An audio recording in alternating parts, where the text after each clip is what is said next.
नमस्कार दोस्तों, मैं स्टडी विथ राजन से राजन कुमार। एस के पांडे का मराठा राज दस संघ है जिसको हम आप लोग को पढ़ाते हैं।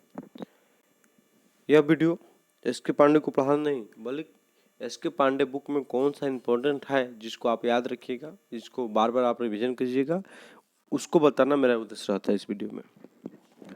ठीक, तो हम बिना देर किए हुए इस वीडियो को शुरू करते हैं। चलिए, मराठा राजदत्त संघ। मराठा जो है महाराष्ट्र तथा उसके आसपास के क्षेत्रों में शुरुआत में शासन करते थे। बाद में दिल्ली, उड़ीसा, पंजाब आदि क्षेत्रों तक उनका विस्तार हुआ। अब मराठा का उत्कर्षण मतलब शुरुआत जो होता है, शुरुआत तो बहुत पहले हो चुका था, लेकिन उत्कर्षण उनका औरंगजेब के समय शुरू होता है। ठीक, तो औरंगजेब के समय में जब मुगल साम्राज्य का गौरव अपने चरमोत्कर्षण पर था। कहने का मतलब है कि औरंगजेब का के समय जो मुगल वंश था वो अपने सबसे अधिक विस्तृत क्षेत्र पर शासन कर रहा था। ये बात याद रखिएगा। उसी समय आपको शिवाजी मराठा के उत्थान, उनको क्या किया, घाराघात पहुंचाया। ठीक, तो औरंगजेब को अपने शासन का अंतिम 25 वर्ष दक्कन में मराठा के साथ विशेष संघर्ष में बिताने पड़े। मराठा के विरुद्ध चलने वाले यह दीर्घ संघर्ष अंततः मुगल साम्राज्य के पतन का कारण सिद्ध हुआ। ये बात याद रख सकते हैं कि मुगल के पतन में एक कारण ये भी है कि मराठा के साथ उनका संघर्ष। पानीपत के तृतीय युद्ध जो आपको अहमद शाह अब्दाली और मराठों के बीच में हुआ था, में अपनी पराजय के पहले तक मराठे क्या थे, दुर्जय थे, मतलब इनको हराने वाला कोई नहीं था। अब यहाँ से शुरू होगा मराठे का इतिहास। तो मराठे के इतिहास को हम दो चरण में बांट कर देख सकते हैं। एक तो पेशवा और दूसरे उनके जो राजा हुए शिवाजी के उत्तराधिकारी, शिवाजी उन लोग को देख सकते हैं। इतिहासकारों के अनुसार जो मराठा जो है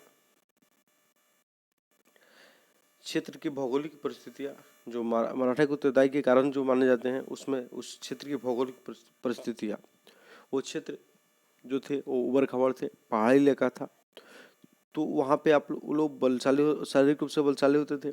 इसके साथ साथ गुरलिया युद्ध में भी प्रसिद्ध हो गए थे। और जब की हिंदू विरोधी नीतियाँ, ये भी कारण रहा। और उनके परिणामस्वरूप हिंदू जागरण, भक्ति आंदोलन के मराठों संतों का धार्मिक आंदोलन तीसरे कारण। ठीक, मेन कारण भौगोलिक परिस्थितियाँ भी है, बाकी सब अन्य कारण है, जिसमें मराठों के गौरव को जगाने के साथ ही घृणित जाति प्रथा पर भी वार किया। सर्वोपरि शिवाजी के चमत्कारी व्यक्तित्व के परिप्रेक्ष्य में भी देखा जा सकता है। इसके साथ साथ शिवाजी के चमत्कारी व्यक्तित्व भी मराठों के उदय और उनके चरमोत्कर्षण पर पहुंचाने में योगदान दिया। तो क्या क्या कारण रहा, तब महाराष्ट्र की मराठों की भौगोलिक परिस्थितियाँ, औरंगजेब की हिंदू विरोधी नीतियाँ, भक्ति आंदोलन और शिवाजी के व्यक्तित्व, इसके साथ साथ अन्य कारण है, लेकिन ये प्रमुख कारण है। अब भौगोलिक परिस्थिति हम देखते हैं तो वहाँ की जो उबड़ खाबड़ भौगोलिक स्थिति है, इसके साथ साथ जलवायु मराठों को दृढ़, परिश्रमी और लड़ाकू जाति बनाया, जिससे उनको यहाँ पहचान मिला। ये सब आपको लिखा गया राइटर के द्वारा। आगे हम लोग चलते हैं, इतना आप लोग याद रखिएगा। वहाँ से शिवाजी के जो गुरु थे समर्थ कुमार गुरु रामदास थे। ठीक, इन्होंने अपनी एक पुस्तक क्या लिखा था, दासबोध। तो दासबोध किन की रचना है, तो गुरु समर्थ गुरु रामदास की दासपात बोध किन की रचना है, गुरु रामदास की। ये बात याद रखिएगा। आगे आते हैं, दक्षिण की तत्कालिक राजनीतिक स्थिति भी मराठों के उत्थान में सहायक हुई, ये भी बात याद रखिएगा। अहमदनगर राज्य के बिखराव और अकबर की मृत्यु के पश्चात दक्षिण में मुगल साम्राज्य के विस्तार की धीमी गति ने मराठों को महत्वाकांक्षी सैन्य अभियान को प्रोत्साहित किया। दक्षिण सल्तनतों एवं मुगल दोनों ही पक्षों की ओर से सफलतापूर्ण अर्जित कर चुके थे। अब देखिए, यहाँ दक्षिण में और राज्यों का जो मतलब तत्कालिक स्थितियाँ थी, ठीक नहीं थी। इसके साथ साथ मराठा जो थे, एक बात यहाँ से याद रखिएगा आप लोग कि मराठा जो थे, आपको दक्षिणी सल्तन जो वहाँ पे अहमदनगर था, बीजापुर था, ये सब की तरफ से भी आपको युद्ध में भाग ले चुके थे। इसके अलावा वो लोग मुगल की तरफ से भी युद्ध में भाग ले सके थे। अतः दोनों ही पक्षों की ओर से वे सफलता सुदृढ़ कर चुके थे और दोनों ही पक्षों के अनुभव, परीक्षण आदि को की जानकारी प्राप्त कर चुके थे। उनके सैनिक रणनीति के बारे में इनकी जानकारी थी। ठीक, शिवाजी के चमत्कारी व्यक्तित्व तो हम बते भी किए आप लोग का। ठीक, तो ये सब कारण रहा मिला जुला के शिवाजी के चमत्कारी व्यक्तित्व, भौगोलिक स्थितियाँ, मुगलों का मतलब हिंदू विरोधी नीति, क्षेत्रीय राज्यों का कमजोर, जो मराठों के उत्थान में महत्वपूर्ण भूमिका निभाया। इसके अलावा हम आते हैं मराठों का प्रारंभिक इतिहास। तो मराठों का प्रारंभिक इतिहास जो होगा, शिवाजी के आदि पूर्वज मेवाड़ों के सिसोदिया वंश के थे। मतलब ऐसा माना जाता है कि शिवाजी के जो पूर्वज है वो सिसोदिया वंश के थे, जो मेवाड़ के में शासन करते थे। बाद में यहाँ से मतलब कुछ लोग मेवाड़ से गए, मराठा में बस गए, वहीं पे शिवाजी का वंशज चला। ये नाम दिया है, उसको ज़्यादा जानने का आपको गरज नहीं है। ठीक, यहाँ आते हैं उनके शिवाजी के बहुत सारे वंशज का नाम दिया है, उसको आप लोग को जानने का जरूरत नहीं है। सीधे आते हैं 1605 ईस्वी में शाहजी का विवाह जीजाबाई से हुआ। शाहजी वही हैं जो शिवाजी के पिताजी हैं। तो उनका विवाह जीजाबाई से हुआ। जीजाबाई कौन थी? तो जीजाबाई जो थी लाखूजी जादव की पुत्र थी। ठीक है, लाखूजी जादव की पुत्री थी जीजाबाई। और जीजाजी के विवाह किनसे हुआ? शाहजी से हुआ। कब हुआ इसकी जानकारी आपको नहीं चाहिए, कोई आवश्यकता नहीं है।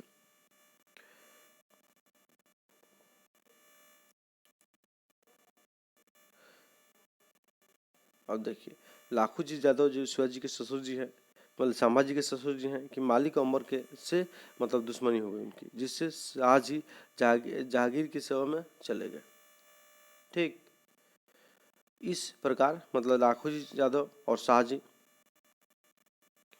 दोनों आदमी दोस्त थे, दोनों आदमी बहुत करीबी थे। अब जब लाखूजी जादव का मालिक अमर से आपको दुश्मनी हो गया, तो यहाँ से शाहजी जो थे वो निकल के चले गए जहांगीर की सेवा में। जिस तरह से उन्होंने मुगल वंश का मतलब मुगल वंश के सेवा में आपको मुगल वंश के राजाओं को भी सेवा दिया। तो जो लाखोजी जादव शाहजी के ससुर जी हैं, बहुत करीबी, अब इतना करीबी हो सकता है। तो क्या हुआ, लाखोजी जादव से जब दुश्मनी हो गया मालिक अंबर का, तो उनके जो दामाद थे शाहजी, वो कहाँ चले गए? मुगलों की सेवा में। इस प्रकार से मराठे क्या हुए? मुगलों और आपको अहमदनगर सुल्तान लोगों के सेवा दिए हैं। मतलब मुगलों और सुल्तान लोग दोनों आदमी को सेवा दी हैं, ये बात याद रखिएगा।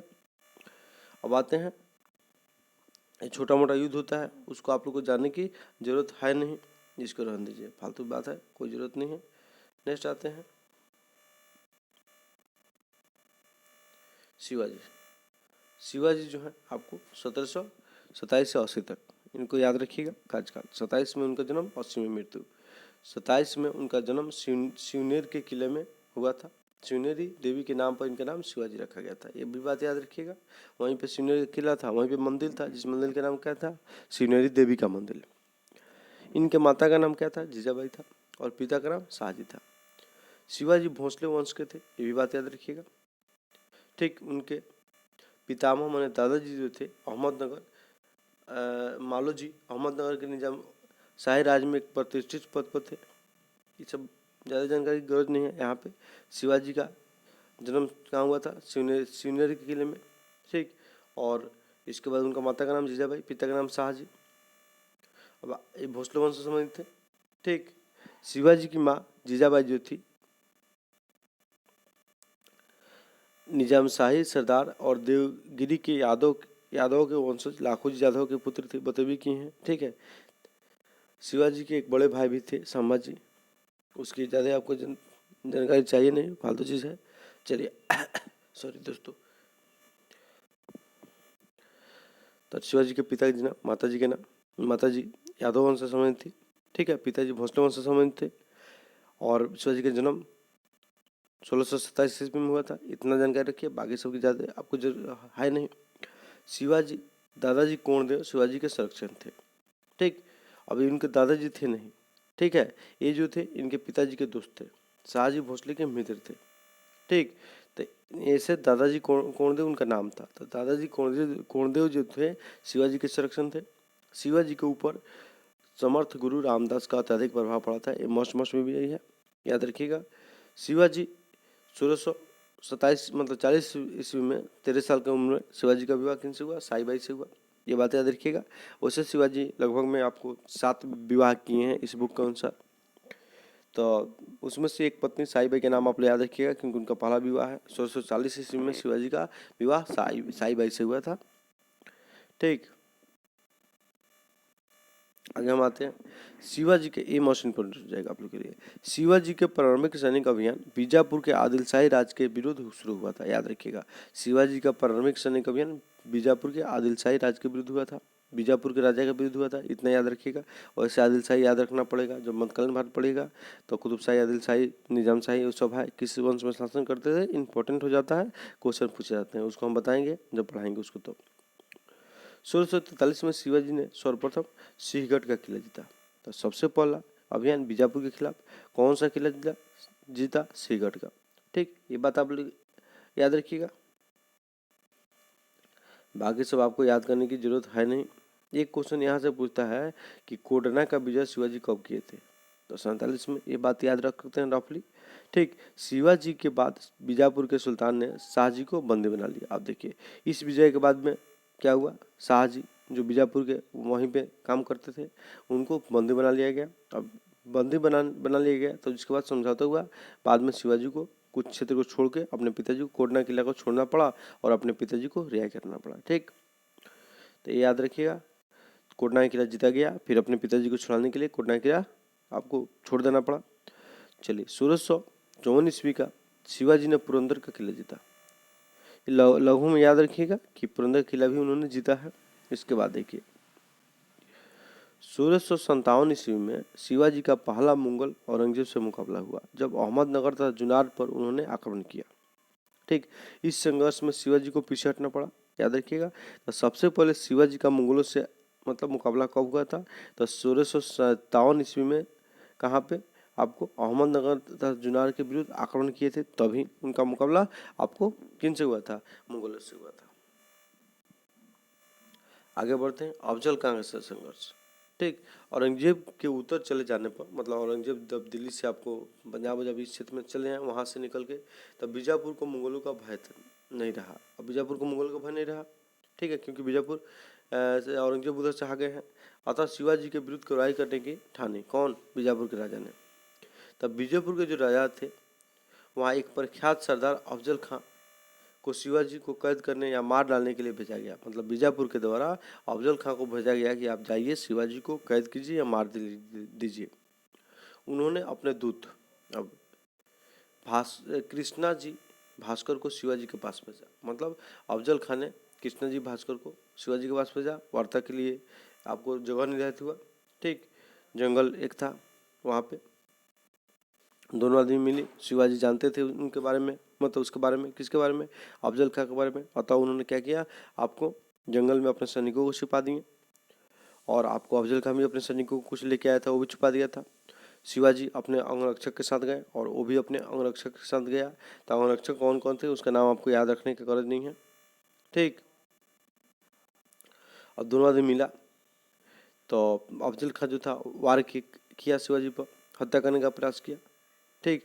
लेकिन क्या हुआ कि शिवाजी अपने अब हाथ में मतलब छोटा सा चाकू टाइप का रहता है जिसको बगनक कहते हैं, कटार से अफजल खां को मार दिए। इस प्रकार से अफजल खां की हत्या हो गई और बाद में मुगल सेना और उनका अफजल खां के सैनिकों के बीच में युद्ध हुआ जिसमें शिवाजी विजय हुए, ठीक।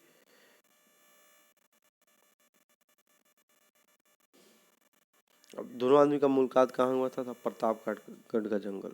बहुत डिटेल में है, उतना जानने की आवश्यकता आपको है नहीं, जितना एग्जाम में पूछा जाए उतना काम रखिए। शाइस्ता खां से संघर्ष। अब अफजल का खत्म, मतलब उनका तो काम तमाम हो गया। अब वो अफजल खां को कौन भेजा था? तो बीजापुर के द्वारा भेजा गया था। ये बात याद रखिएगा, मुगलों के द्वारा नहीं भेजा गया था, ठीक है। अफजल खां को मुगलों के द्वारा नहीं भेजा गया था, ये बात आप लोग याद रखिएगा।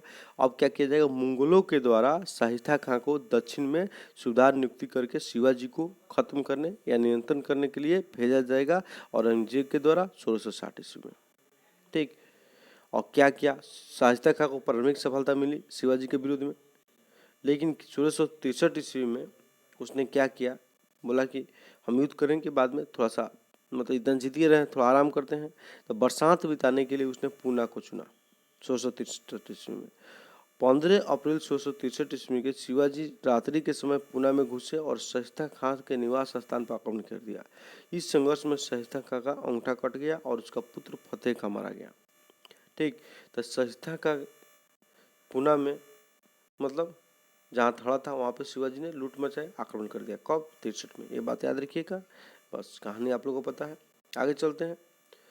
चलिए, और उसके बाद आते हैं हम सूरत की प्रथम लूट 1664 ईस्वी में। सूरत की प्रथम लूट 1664 ईस्वी में।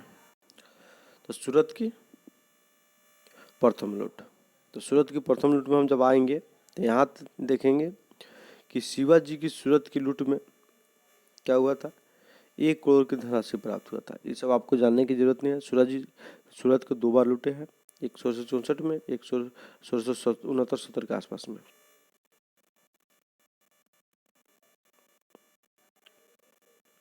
अब देखिए, सूरत को लूट लिए। सूरत के अंग्रेजों की कोठी का उस समय को था, उससे मतलब नहीं है। शिवाजी सूरत को लूटे, शिवाजी ने अंग्रेजों और डचों की कोठी को कोई छेड़छाड़ नहीं किया। बाकी सब कुछ ज़्यादा जानकारी कर सकते हैं, रफली याद रखिएगा। बाद में शाइस्ता खां के हार जाने के बाद, लौट जाने के बाद में औरंगजेब ने राजा जय सिंह को भेजा, जाइए आप शिवाजी को नियंत्रण कीजिए, बहुत सारा अधिकार दे दिया। शिवाजी को अंततः संधि के लिए बाध्य होना पड़ा था।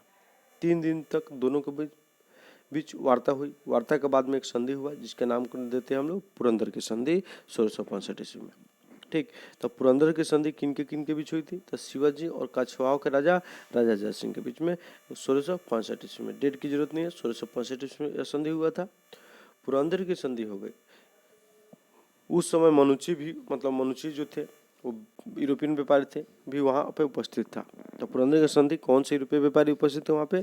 तो मनुची, याद रखिएगा। इस संधि में कौन कौन शर्त रखा गया? तो बहुत सारे शर्त रहा। इस शर्त में ये कहा गया कि शिवाजी के पुत्र संभाजी को मुगल दरबार में 500 का मनसब दिया जाएगा। ठीक, शिवाजी मुगलों की तरफ से युद्ध एवं सेवा करेंगे, ये सब बात कहा गया। किला देने की बात की गई कि 35 किलो में से 23 किलो मुगलों को आप दे दीजिए। शिवाजी आपको 1666 में संधि के बाद में आगरा दरबार में पहुंचे। राजा जय सिंह के पुत्र राम सिंह ने शिवाजी की सुरक्षा की गारंटी ली थी। ज़्यादा जरूर उसको जानकारी नहीं है आपको याद करने का। दरबार में उन्होंने 500 के मनसब की लाइन में खड़ा कर दिया गया। उनके पुत्र को 5000 दिया गया था, 5000 के मनसब में उनको भी खड़ा कर दिया गया, जिससे शिवाजी को आत्मसम्मान को ठेस पहुंचा, वो नाराज हो गए। परिणाम स्वरूप शिवाजी को आपको जयपुर के महल में, हाँ ये बात याद रखिएगा, शिवाजी को किस महल में कैद किया गया था? तो जयपुर के महल में। अब ये जयपुर कहाँ है? तो आगरा में। ठीक है, याद रखिएगा, कैद बना लिया गया। एक व्यक्ति थे उसी में, हीरोजी फौरजंद, वो शिवाजी के हमशक्ल थे। शिवाजी क्या किए? भागने का प्लान किए, अपने आप को बीमार पड़ा लिए, मतलब उनको लगा, मतलब अपने आप को बीमार बताए और अपने जगह पर आपको अपने हमशक्ल हीरोजी फंजी, इनके नाम याद करने कर दिए, कहानी बताना है, लिटा दिए, और खुद मिठाई के टोकरी में आपको जयपुर महल से बाहर निकल गए, याद रखिएगा। और 1666 ईस्वी में शिवाजी ने आगरा से प्लान कर दिया, मतलब उसी समय वहाँ से आगरा गए, और उसी वर्ष आपको आगरा से निकल के भाग गए। और शिवाजी को कैद करके जयपुर जंगल में रखा गया था, याद रखिएगा।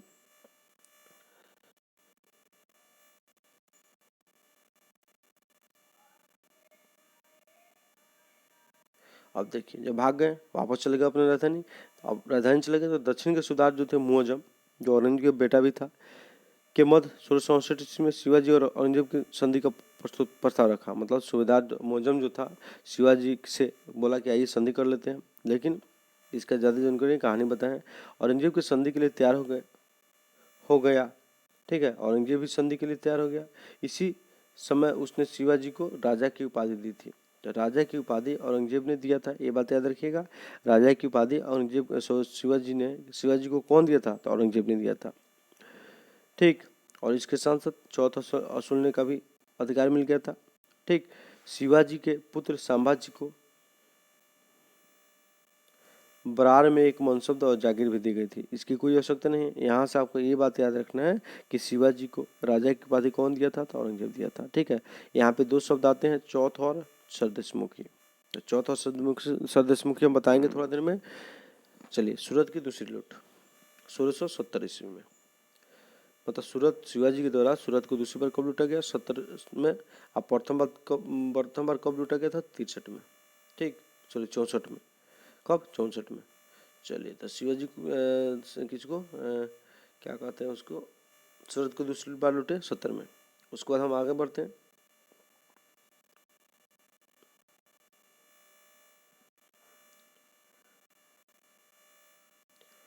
ये वाणी डिडोड़ा का युद्ध का कोई आवश्यकता आपको है नहीं। ठीक, यहाँ पे याद रखना है तो रख सकते हैं। आइए बता देते हैं। वाणी डिडोड़ा का युद्ध जो है आपको, यह इसका वास्तविक स्थान जो था कहाँ पर लड़ा गया था? कंचन मंचन तारा पे लड़ा गया था। ठीक है, यहाँ पे शिवाजी के सामना मुगलों की सेना से हुआ था। ठीक, लेकिन शिवाजी जो थे लूट के माल को वापस मतलब ले आने में सफल हो गए। उसके बाद आपको शिवाजी का राज्याभिषेक 1674 इंपॉर्टेंट है। शिवाजी का राज्याभिषेक 1674 ईस्वी में रायगढ़ में हुआ था, इंपॉर्टेंट है। अपना राज्याभिषेक कराने के लिए शिवाजी ने काशी के प्रसिद्ध विद्वान विश्वेश्वर भट्ट अर्थात गंगा भट्ट को बुलाया था। मस्ट लाइन है, ठीक है, याद रखिएगा। विश्वेश्वर भट्ट ने कायस्थ धर्म प्रतीत नामक ग्रंथ की रचना भी की थी, ये भी याद रखिएगा। सर जादूनाथ सरकार इतिहासकार है, उल्लेख करते हैं कि शिवाजी के राज्याभिषेक में 11,000 ब्राह्मण अपने परिवार के साथ लगभग 50,000 की संख्या में पहुंचे थे और 4 महीने तक आतिथ्य स्वीकार किया। पहले यज्ञ पतित हुआ, तुलादान हुआ, पुनर्विवाह किया गया। इस अवसर पर हेनरी ऑक्साइड नामक यूरोपियन व्यक्ति भी उपस्थित थे। ज़्यादा जरूरत नहीं है इसके जानने का आपको, बस इतना याद रखिएगा कि शिवाजी का राज्याभिषेक 1674 ईस्वी में रायगढ़ में हुआ था। अपना राज्याभिषेक कराने के लिए शिवाजी ने काशी के प्रसिद्ध विद्वान विश्वेश्वर भट्ट अर्थात गंगा भट्ट को बुलाया था। ठीक, विश्वेश्वर भट्ट ने कायस्थ धर्म प्रतीत नामक रचना किया था। बाकी सब आपको जानने की ज़्यादा आवश्यकता नहीं है।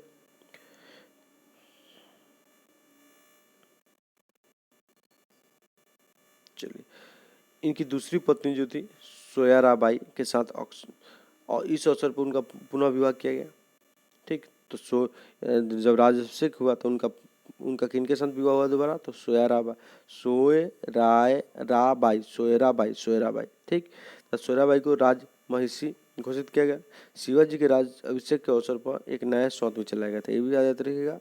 ठीक है, शिवाजी के राज्याभिषेक के अवसर पर एक नया शौत चलाया गया था। सोने और तांबे के सिक्के भी जारी किए गए थे। इस सिक्के में श्री शिव छत्रपति उत्कीर्ण किया गया था। 74 में इनकी माता जीजाबाई का देहांत हो गया। जब अभी राज्याभिषेक का कार्यक्रम चल ही रहा था तो उसी बीच इनके माता का देहांत हो गया। परिणाम स्वरूप शिवाजी की दूसरी बार राज्याभिषेक हुआ। दूसरी बार राज्याभिषेक 74 में ही हुआ था, जो तांत्रिक तरीके से संपन्न हुआ था, ये बात याद रखिएगा। चलिए नेक्स्ट आते हैं।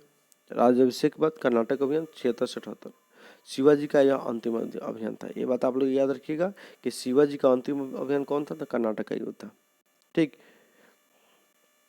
इस समय जीजी का किला जो था उन्होंने विजित किया था, ये याद रखिएगा। जीजी के विजय शिवाजी का अंतिम विजय था। तो शिवाजी का अंतिम अभियान कर्नाटक का अभियान, और कौन सा किला जीता था? जीजी का किला। तो जीजी का विजय था वो शिवाजी का अंतिम अभियान था। अंतिम वर्ष उनका बहुत दुखदायी रहा। उनके बेटा जो थे अपने पत्नी मतलब शिवाजी की पत्नी एक थी येसुबाई और संभाजी, दोनों आदमी निकल के चले गए दूसरी जगह। बहुत ज़्यादा कष्टकारी रहा। एक वर्ष बाद पुनः लौटा, लेकिन इनको बाद में बहुत बीमार पड़ गए 1680 में, और 1680 ईस्वी में ही अत्यधिक ज्वर से उनकी मृत्यु हो गई थी। तो शिवाजी की मृत्यु कब हुई? 1680 ईस्वी में। इनका अंतिम संस्कार सोयराबाई से उत्पन्न बेटे मतलब जो राज्याभिषेक के समय पत्नी बनी थी, दोबारा ब्याह था, तो उन्हीं के उत्पन्न बेटे राजा राम ने संपन्न किया था। इनकी मृत्यु के समय संभाजी कहाँ थे? पनहाला दुर्ग में कैद थे। शिवाजी के 7 पत्नियां थी, देखिए यहाँ पे दिया है। उनकी एक अन्य पत्नी पुतली बाई उनकी मृत्यु के बाद सती हो गई थी। तो शिवाजी के साथ सती कौन हुई? पुतली बाई। ठीक, और राज्याभिषेक के साथ उनका विवाह किन से हुआ? जोराबाई से। और 13 वर्ष की उम्र में उनका विवाह किन के साथ हुआ था? आप लोग को याद होना चाहिए, बताइए। 13 वर्ष की उम्र में उनका विवाह जो हुआ था वो किन के साथ हुआ था? तो वो आपको हुआ था, रुके बताते हैं, साईबाई नीलांबर से। याद रखिएगा, 3 आदमी के नाम याद रखिएगा। 3 आदमी के क्वेश्चन पूछे जा सकते हैं। चलिए आगे हम बढ़ेंगे। यहाँ पे शिवाजी का हो गया काम। और शिवाजी का प्रशासन कुछ है उसके बारे में देखेंगे। उसके बाद इनके उत्तराधिकारी के बारे में देखेंगे। तो शिवाजी का प्रशासन जो है, अपने शिवाजी राजा थे, न्याय सब कुछ इनके हाथ में था, मतलब सोर्स व्यक्ति यही थे, याद रखिएगा। और शिवाजी अपने आप को छत्रपति की उपाधि धारण किए थे। इनके मंत्रिमंडल में अष्टप्रधान नामक मंत्री होता था। कौन मंत्री? अष्टप्रधान। अब इन आठों प्रधानमंत्री का नाम क्या था, मतलब अष्टप्रधान मंत्रिमंडल किनके दरबार में होता था? तो आपको शिवाजी के अष्टदिग्गज जो चित्रकारी मतलब कलाकारी के लिए फेमस है वो किनके दरबार में होता था? तो कृष्णदेव राय के दरबार में। ठीक है, तो अष्टप्रधान शिवाजी, ठीक है, अष्टदिग्गज कृष्णदेव राय, याद रखिएगा। ये मंत्री है अष्टप्रधान लोग। तो इनमें मंत्री जो होते थे शिवाजी को परामर्श देते थे, लेकिन मंत्रिमंडल के परामर्श को शिवाजी माने ऐसी बात नहीं है, बाध नहीं है। ठीक, शिवाजी के किसी भी मंत्री के पद को अनुवांशिक नहीं होने दिया, मतलब शिवाजी के समय कोई भी मंत्री अनुवांशिक नहीं रहा, सब लोग अपनी योग्यता से मंत्री बने थे। अब इन मंत्रियों का काम हम देखेंगे। तो सबसे पहला काम जो है पेशवा अथवा मुगल प्रधान, ये एक मंत्री हो गए, ये पेशवा अथवा मुगल प्रधान थे। ये संपूर्ण राज्य के शासन की देखभाल करना था इनका काम। आगे देखते हैं अमात्य, याद रखिएगा अमात्य जो थे अर्थ मंत्री हुआ करते थे। ठीक, चलिए मंत्री वाक्यानीश, ये जो थे दरबारी लेखक के रूप में राजा के दैनिक कार्यों की लेखाबद्ध करते थे। ठीक है, राजा की सुरक्षा की व्यवस्था करना, गुप्तचर एवं सूचना विभाग के कार्यों का देखभाल करना भी इनका कार्य था, याद रखिएगा। सुमंत, सुमंत जो थे विदेश मंत्री थे। सचिव या चिटनीस, चिटनीस कहिए, चिटनीस इंपॉर्टेंट है। ठीक है, ये पत्र विभाग संभालते थे। उसका सेनापति जो सरे नौबत कहा जाता था सेनापति को, ये बात याद रखिएगा। न्यायाधीश, न्याय देना इनका काम था। पंडित राव धार्मिक मामलों के मुख्य सलाहकार हुआ करते थे। ठीक है, सेनापति के अतिरिक्त प्राय सभी मंत्री ब्राह्मण होते थे और न्यायाधीश और पंडित राव को छोड़कर शेष सभी मंत्रियों को सेनाओं का नेतृत्व करना पड़ता था जरूरत पड़ने पर, ये बात याद रखिएगा। और प्रांतीय प्रशासन कैसे चलता था? तो शिवाजी के अपने मराठा राज्य में प्रशासन की दृष्टि से 5 भागों में बांटे थे, ये बात याद रखिएगा, जिसे सूबा या प्रांत कहा जाता था। शिवाजी अपने क्षेत्र को स्वराज नाम से पुकारते थे। ठीक, शिवाजी का जो क्षेत्र था जहाँ तक वो शासन करते थे उसको स्वराज के नाम से पुकारते थे। अब 5 प्रांत है, उसको आपको याद करने की आवश्यकता नहीं है। प्रत्येक प्रांत मोहल्लों में विभाजित थी, बस रहने दीजिए, ज़्यादा नीचे चले जाएगा गड़बड़ जाएगा मामला। भू राजस्व व्यवस्था, तो शिवाजी की जो भू राजस्व व्यवस्था थी वो मालिक अंबर की भू राजस्व व्यवस्था पर आधारित थी। ठीक, माप का आधार जो था जरीब था और कांटे था। माप का आधार जरीब और कांटे होता था। प्रारंभ में उपज का 1/3 भाग लगान के रूप में लिया जाता था, लेकिन बाद में 2/5 कर दिया गया। ठीक, अन राजस्व जो होते थे वो चौथ और सदेशमुखी होते थे। चौथ जो तो होता था भूमि कर के अतिरिक्त शिवाजी का आय का एक अन्य प्रमुख स्रोत था। चौथ पड़ोसी राज्यों से वसूली की जाती थी, मतलब मान लीजिए शिवाजी किसी राज्य पर बोलते थे कि हम आप पे अटैक नहीं करेंगे और कोई और अटैक करता है तो हम बचाएंगे, तो आप उसके बदले में हमको टैक्स दीजिए, तो उसको क्या कहते थे? सरदेशमुखी कहते थे। ठीक, तो इसकी मात्रा राज्य की आय की 1/4 होती थी। इस कर के बदले में पड़ोसी राज्यों के शिवाजी के आक्रमण तथा लूटपाट से बचने का आश्वासन मिलता था कि आप हमको टैक्स दीजिएगा तो हम आप पे कभी अटैक नहीं करेंगे, लूटपाट नहीं करेंगे। सरदेशमुखी भी पड़ोसी राज्य से ही वसूला जाता था। अब ये कहा जाता था वसूलने का इनका पैतृक अधिकार मानते थे कि यह हम सरदेशमुखी हैं, हम सोर्स हैं, इसके लिए भी आप टैक्स दीजिए।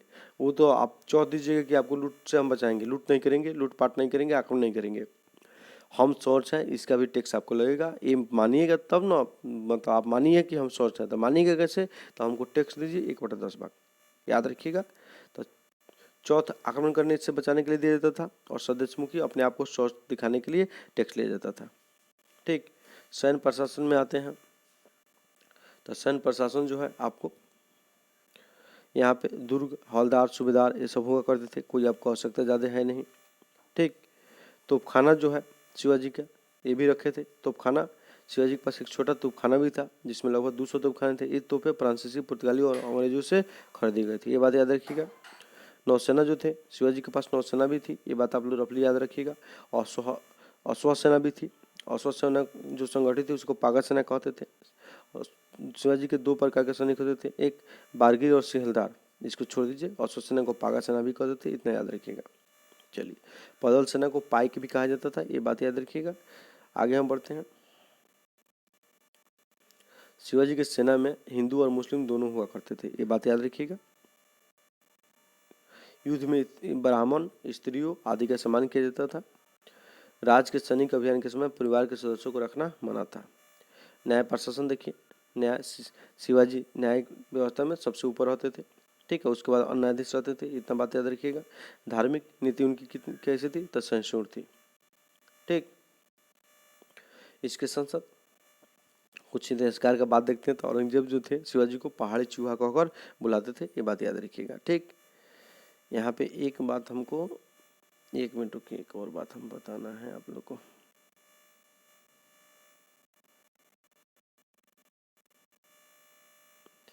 एक मिनट दोस्तों, एक मिनट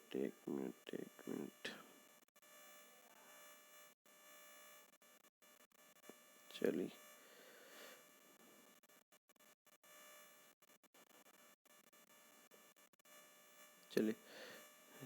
आगे बढ़ते हैं। हम आगे बढ़ेंगे तो यहाँ पे शिवाजी को उत्तराधिकारी लोग मिलेंगे।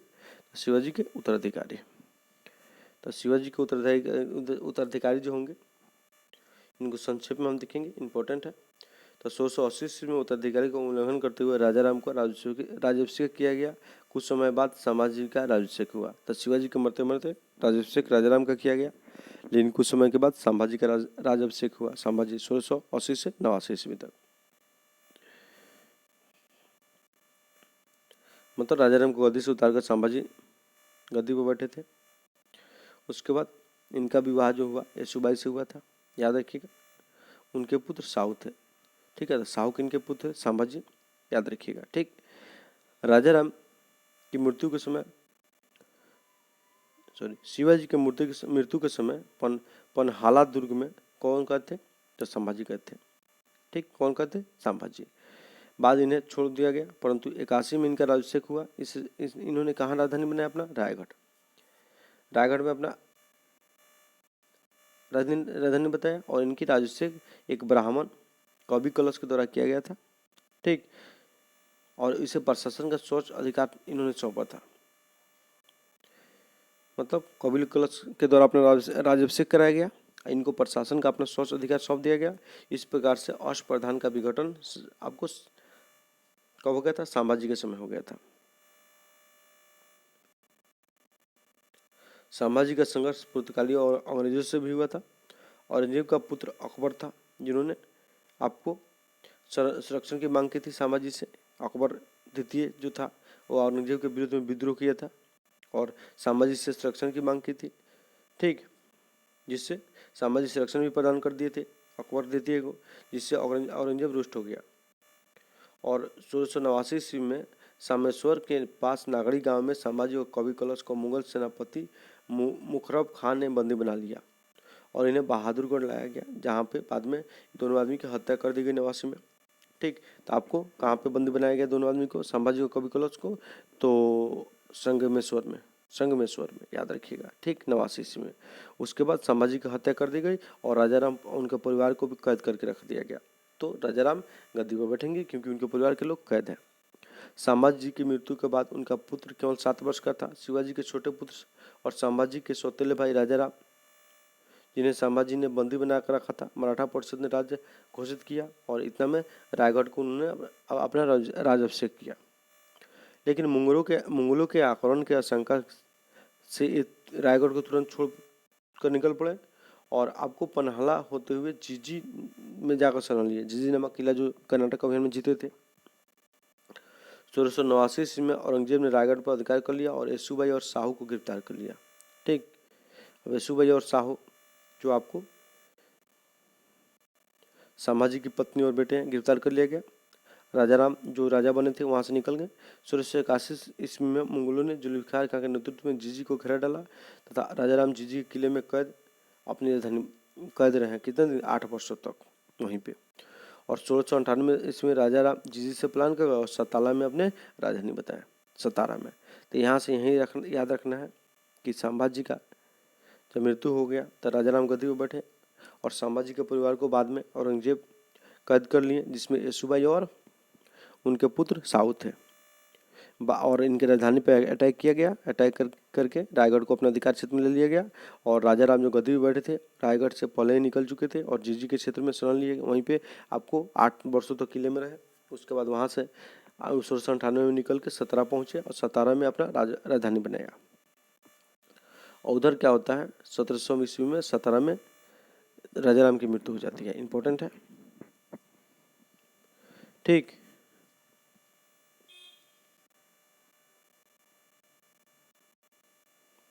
अब क्या हुआ, राजा राम के द्वारा प्रतिनिधियों की नियुक्ति की गई। तो 4-10 मंत्री होते थे, प्रतिनिधि होते थे अष्टप्रधान की तरह ही, लेकिन प्रतिनिधि प्रथा के परम कौन किया था? तो राजा राम।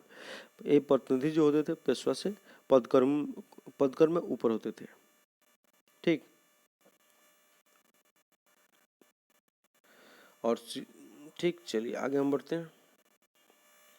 ये कहानी हो गया। उसके बाद क्या होता है आपको, जब आपको राजा राम की मृत्यु को 1700 में, तो राजा राम की मृत्यु के बाद उनका अल्पवयस्क पुत्र जो था शिवाजी II शासक बना, और तथा राजा राम की पत्नी जो थी ताराबाई उसके संरक्षिका बनी। ताराबाई के समय में मराठों का पुनः उत्कर्षण हुआ। याद रखिएगा, ताराबाई 7 साल तक शासन किए हैं। 1707 ईस्वी में उधर क्या होता है, औरंगजेब की मृत्यु हो जाती है। और औरंगजेब की मृत्यु होने के बाद में एक चाल चलते हुए जो बहादुर शाह प्रथम थे, उन्होंने आपको मराठों के वंशज जो आपको संभाजी के पुत्र साहू और उनकी पत्नी येसुबाई को गिरफ्तार किया गया था, उनको छोड़ दिया जाता है। तो आएंगे, अपने राजधानी लौटेंगे, शासन के लिए मांग करेंगे ताराबाई से।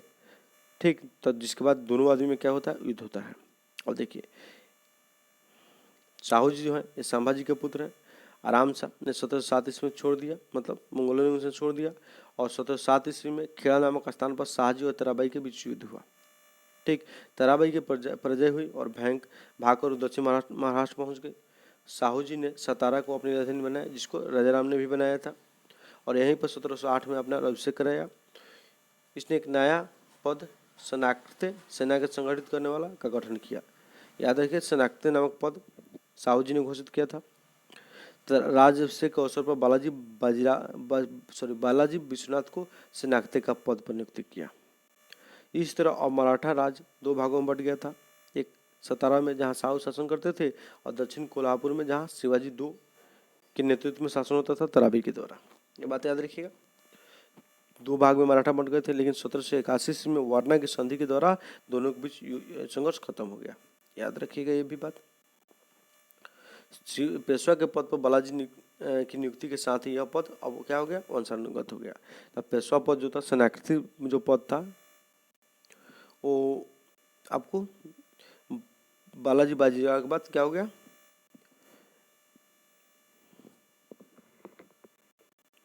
बालाजी बाजीराव, बालाजी विश्वनाथ के बाद क्या हो गया, वंशानुगत हो गया। अब इनके पुत्र बनेंगे।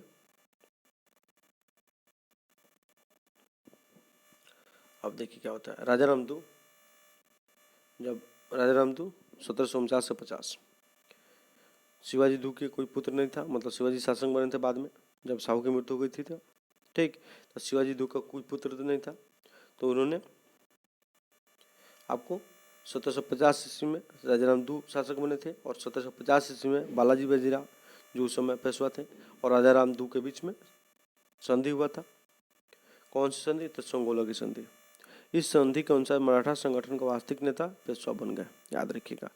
ठीक, तो मराठा संगठन का वास्तविक नेता पेशवा कब बने? तो संगोला की संधि में। उस समय कौन था राजा, मतलब पेशवा? तो बालाजी बाजीराव थे, जिसको नाना साहब के नाम से भी हम लोग जानते हैं। ठीक, अब देखिए यहाँ से हो गया मराठा राजाओं का अंत हो गया। अब आगे शुरू होगा पेशवाओं का इतिहास। तो पेशवाओं का इतिहास जो हमारा होगा, लंबा वीडियो होगा, तो पार्ट 2 में इसको हम डिस्कशन कर देंगे।